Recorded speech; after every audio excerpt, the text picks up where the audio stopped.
part one is about being grateful. Right. Appreciating what you have, being grateful. Well, it's actually goes deeper than that. It's what I call begin with gratitude. So the reason I started with gratitude is because I was at a point in my life where I was severely depressed, had no money coming in. I had no idea how we would even be able to, feed our kids, or if we have a house to live in, because our house was in foreclosure. We were in the throes of bankruptcy, and my life was far from joyful. Let's put it that way. I was facing severe issues with depression. And rather than take medication for antidepressant, that wasn't a risk I was willing to take, because I knew one of the side effects of antidepressants is suicide. So I kind of thought, well, what's the point of antidepressants if one of the side effects is suicide? So what I discovered is that what I needed more than anything was time alone with myself, to reconnect with myself. And what I needed was fresh air and sunshine. I really just needed some exercise. So I made a point in my day at 6 o'clock in the morning. It's the only time I had any time for myself, to start walking. And out walking every morning, I started getting these insights from what I call my inner therapist. And so I'd been asking myself, how do I fix my life? How do I fix my life? How do I fix my life? How do I get this law of attraction to work for me? Because, I've been hearing about the law of attraction from the secret phenomenon, and I wanted to figure out how to make the law of attraction work for me. And everything I was hearing about the law of attraction made no sense to me at all. So I was out walking and asking, how do I make this work for me? And one morning I was out walking, and there was this sunrise. It was one of the most spectacular things I've ever seen. Now, I looked up, and over the horizon of the houses in my neighborhood, I walked my neighborhood, and the sun was just starting to come up over the horizon. I could see it just above the houses, and it was so bright and so colorful. It was, like almost fluorescent pink, this fuchsia and orange and blue and purple. And I looked up at that sunrise, and I stopped. And it was one of the most beautiful things I've ever seen in my life. And the voice that came through said, begin with gratitude. And I felt so much gratitude for that sunrise. And it started all to make sense to me, that I was grateful for the eyes to see that. And that changed everything. From that moment, I started to get it. That fixing my life began with gratitude.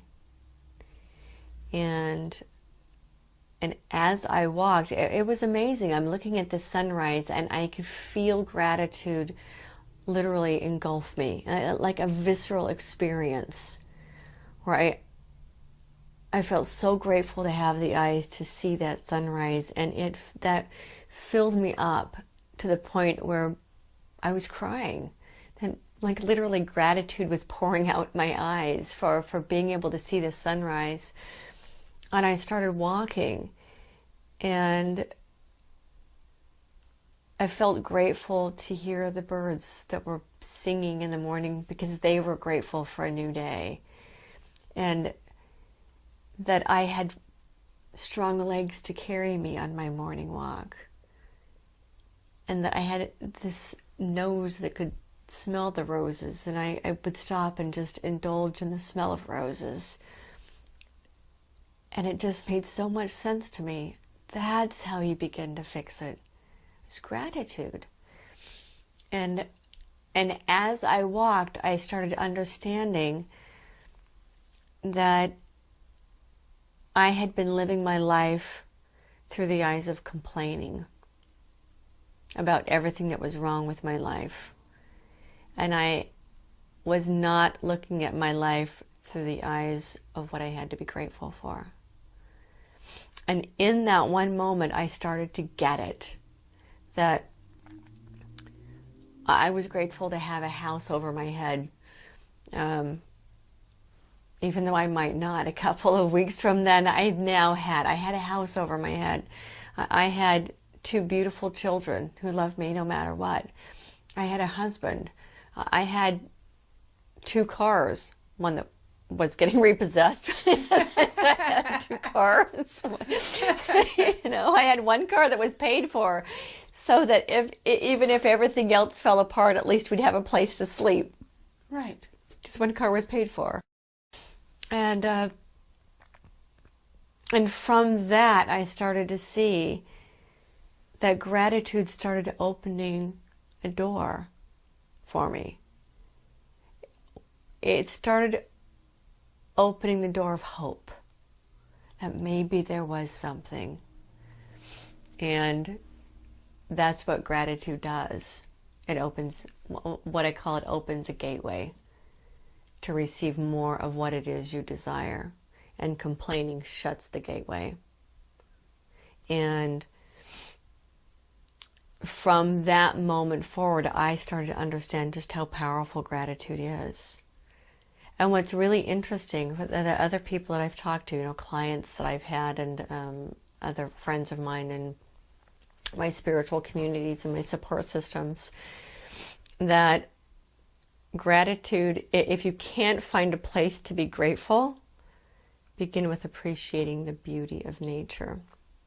It's a beautiful place to start. And you start with seeing how beautiful nature is, and how loving Mother Earth is, and how no matter what, she nurtures us.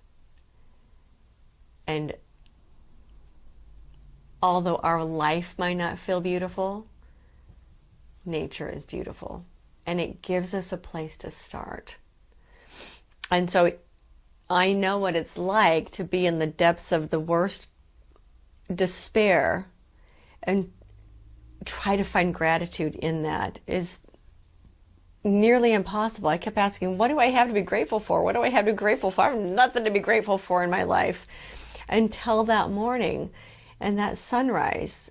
And it started opening me up to understanding that I had so much more to be grateful for than I ever could possibly imagine, because I couldn't go there. I needed the beauty of nature to open up my eyes to what I really had. So the first step in the law of attraction itself is gratitude. Well, the law of attraction is only one of the laws of the universe. So one of the issues was that so many people have put so much emphasis on the law of attraction that they don't realize there are a few other things involved in getting what you want in life.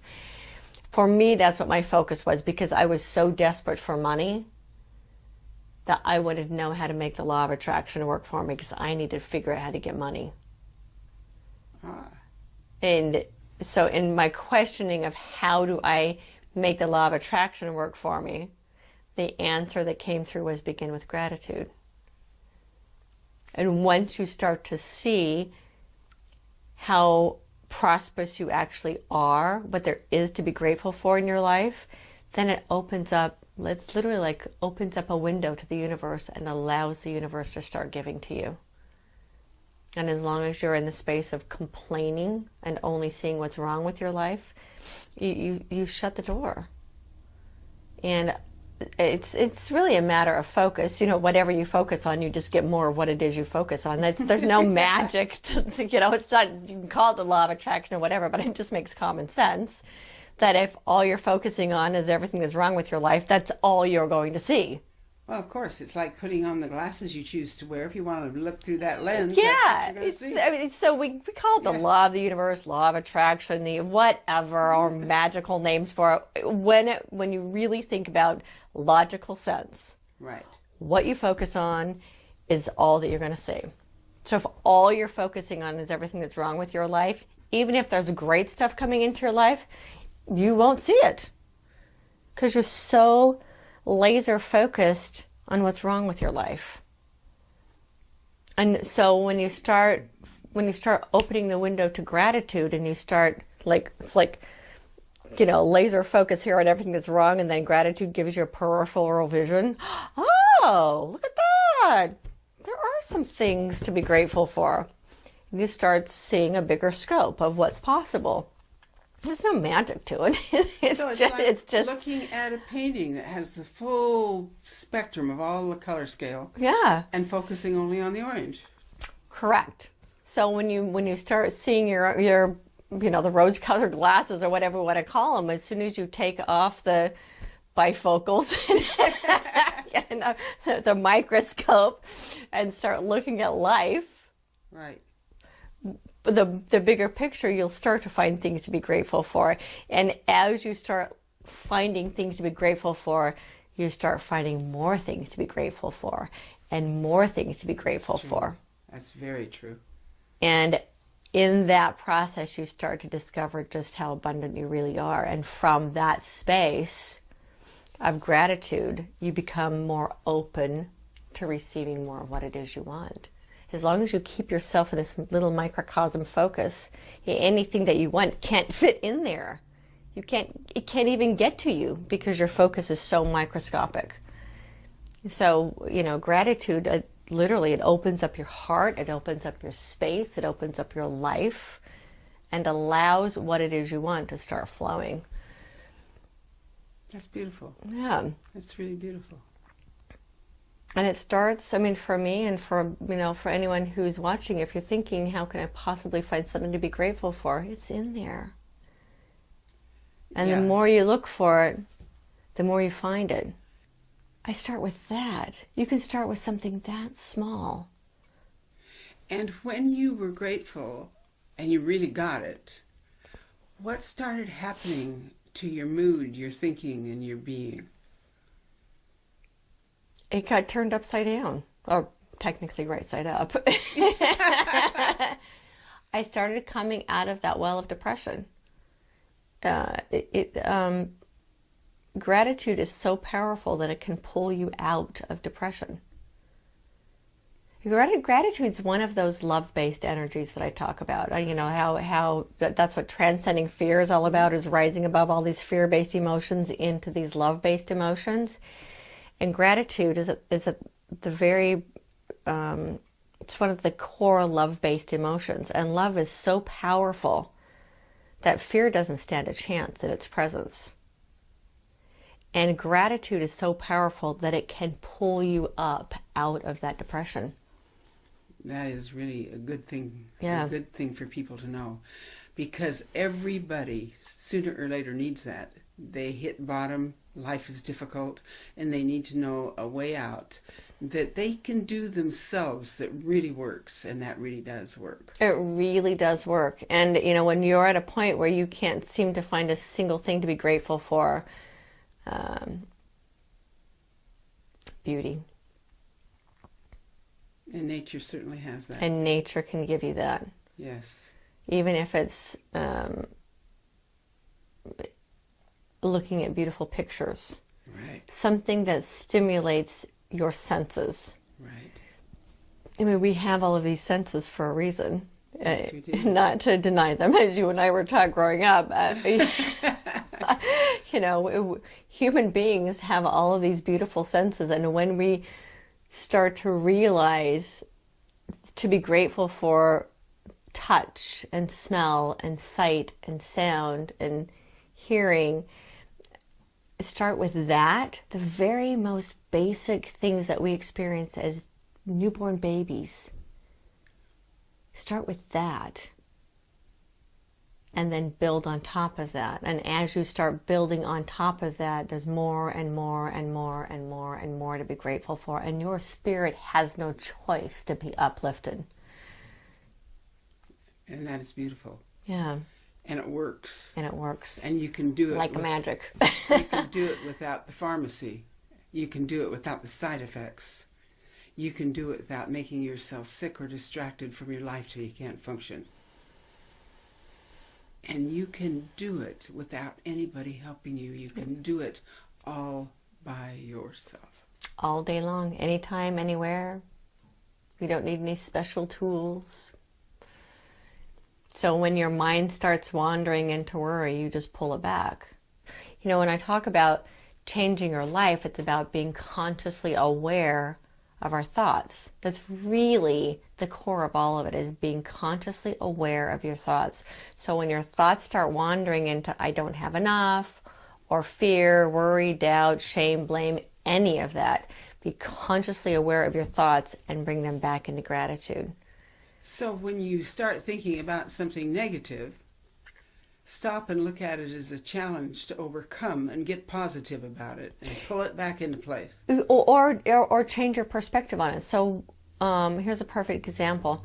In this process, I had discovered gratitude, and I was starting to live by gratitude, and asking myself, what in this do I have to be grateful for? Sitting in whatever circumstances I'm sitting in. What can I be grateful for in this? Right. And so we were sitting in the bankruptcy attorney's office.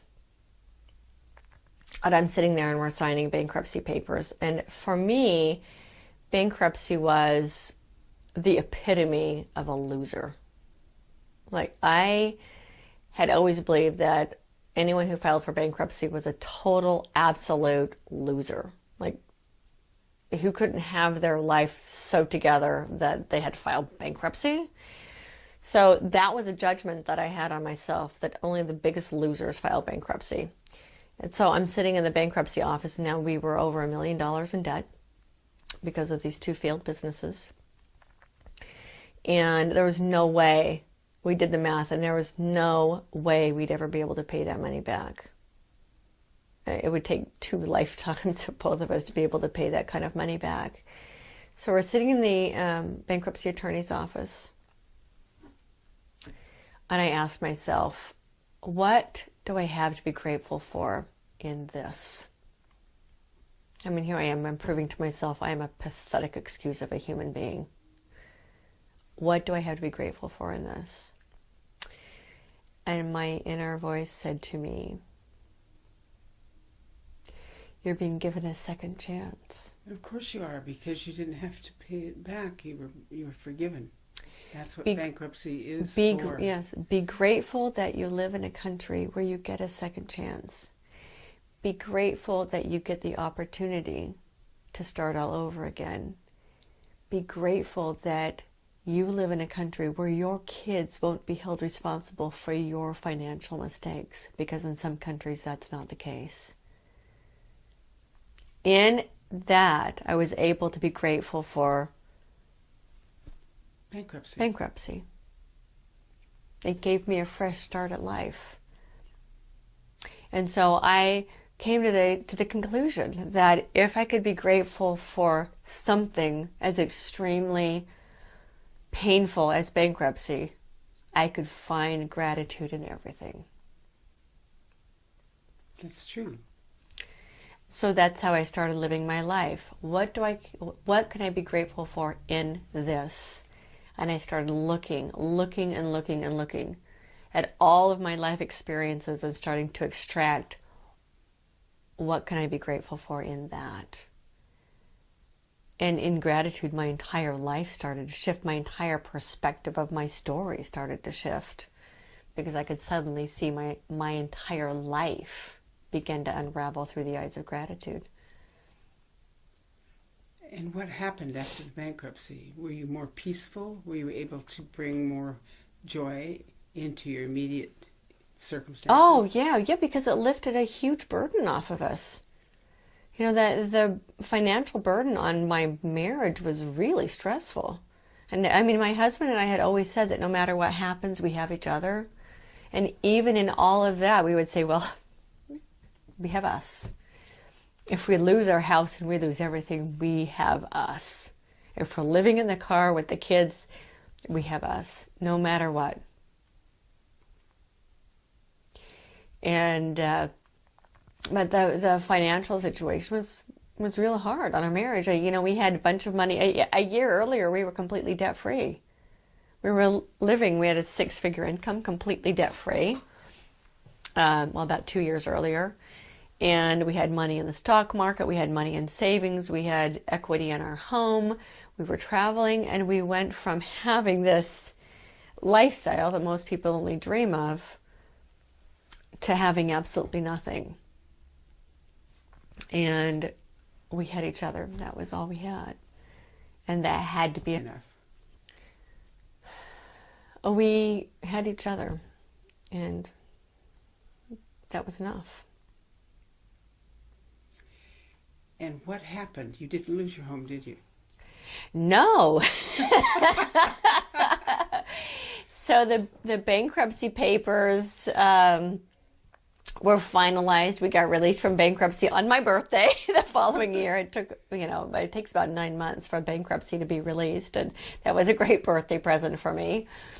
And our house had been in foreclosure, and we managed, the day before it went to auction, we managed to borrow the money from a family member to pull it out of foreclosure. And we actually had people knocking on our house wondering why people were living there, because it had still shown up in the auction papers.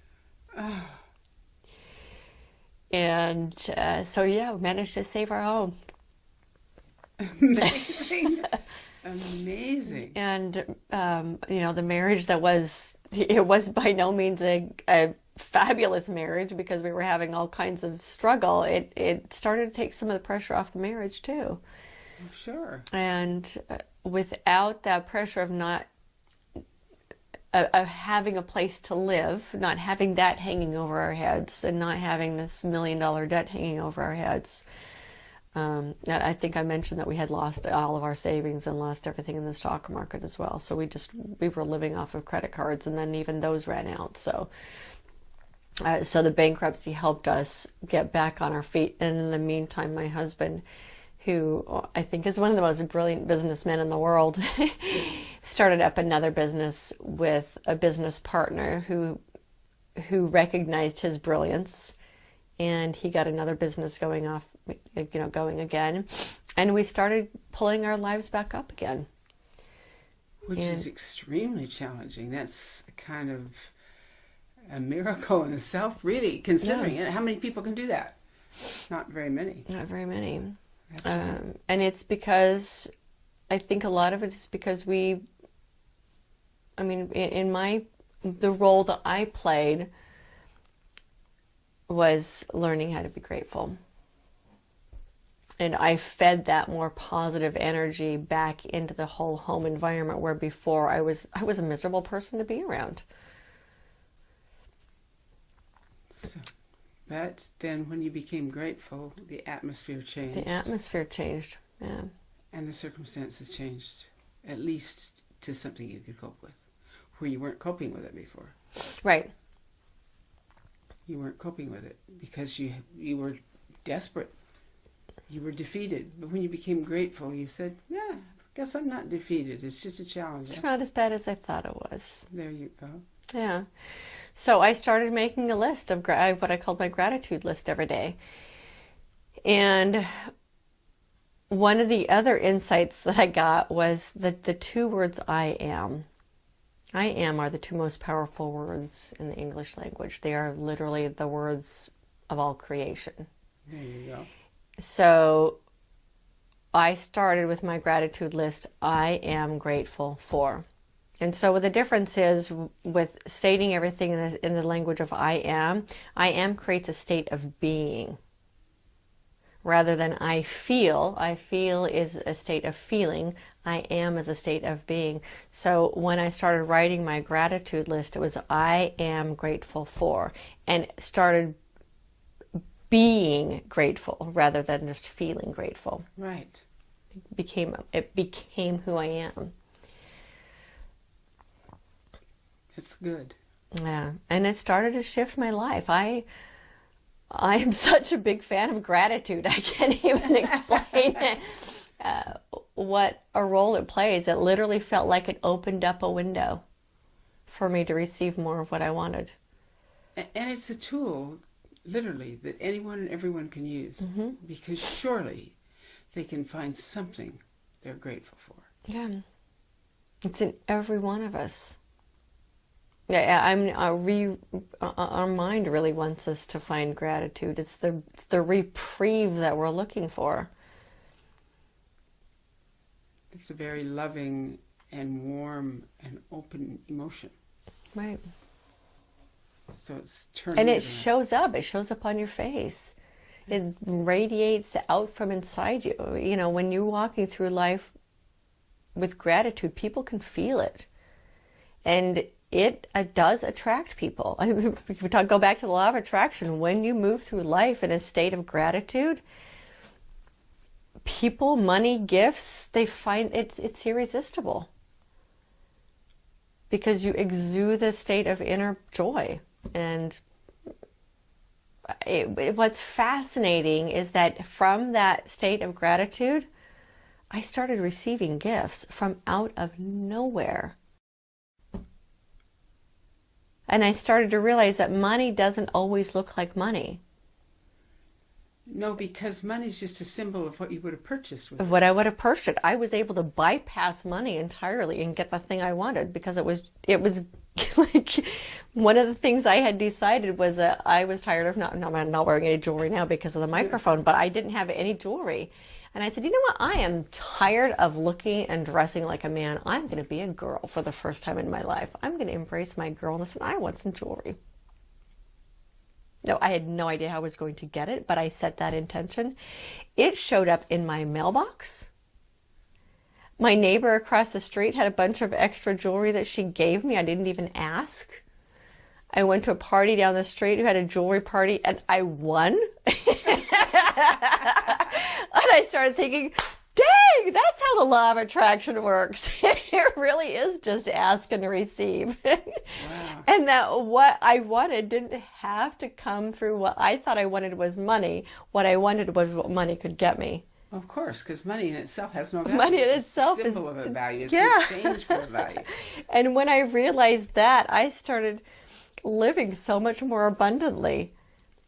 People gave me clothes from out of nowhere. It was like, oh, you know, I have all these great, they still had price tags on them, but they had outgrown them and never bothered to wear them. As you know, another friend of mine said, I have all these clothes. I was just going to donate to the Goodwill. Do you want to try them on? I'm like, yeah. It all started from me understanding that I needed to have a relationship with myself. All of that came from I need to fix me. Right. Because I couldn't even see to be grateful for my family until I started working on me. Because even that is an extension of myself. I wasn't, even before the bankruptcy, even before all of that, I wasn't giving, I wasn't able to give the level of love in my relationships because I didn't have it for myself. All of that was a reflection of me deciding that I was the most important person in my life.